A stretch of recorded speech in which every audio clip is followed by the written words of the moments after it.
പിണറായി വിജയൻ ലഹരി മാഫിയയ്ക്ക് തീരെഴുതിയതായി മുൻ കേന്ദ്രമന്ത്രി വി മുരളീധരൻ. ഇതിന്റെ ഫലമാണ് വെഞ്ഞാറമൂട്ടിലെ കൂട്ടക്കൊലപാതകം പോലുള്ള സംഭവങ്ങളെന്നും വി മുരളീധരൻ പറഞ്ഞു. പാലക്കാട് എലപ്പുള്ളിയിൽ മാധ്യമപ്രവർത്തകരോട് സംസാരിക്കുകയായിരുന്നു അദ്ദേഹം. കേരളത്തെ പിണറായി വിജയൻ സർക്കാർ ലഹരി മാഫിയയ്ക്ക് തീരെഴുതിയതിന്റെ തിക്തഫലമാണ് വെഞ്ഞാറമൂട്ടിലടക്കം നമ്മൾ കണ്ടിട്ടുള്ളത്.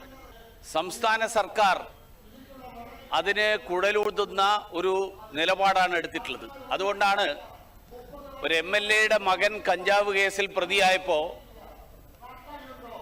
ആ കേസെടുത്ത ഉദ്യോഗസ്ഥന്മാരിപ്പോൾ കുറ്റവാളികളായി മാറിയിരിക്കുകയാണ്.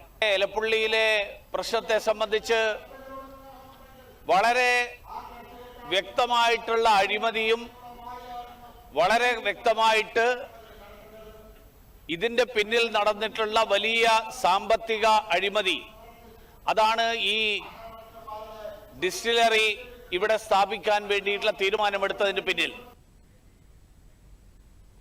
ലഹരിക്കെതിരെ സംസാരിക്കുന്നവരെ CPM മോശമായ രീതിയിലാണ് നേരിടുന്നത്. എലപ്പുള്ളിയിൽ ഒയാസിസ് ബ്രൂവറി പ്ലാന്റ് സ്ഥാപിക്കാൻ തീരുമാനമെടുത്തത് സാമ്പത്തിക തിരിമറിയുടെ ഭാഗമായാണെന്നും വി മുരളീധരൻ ആരോപിച്ചു.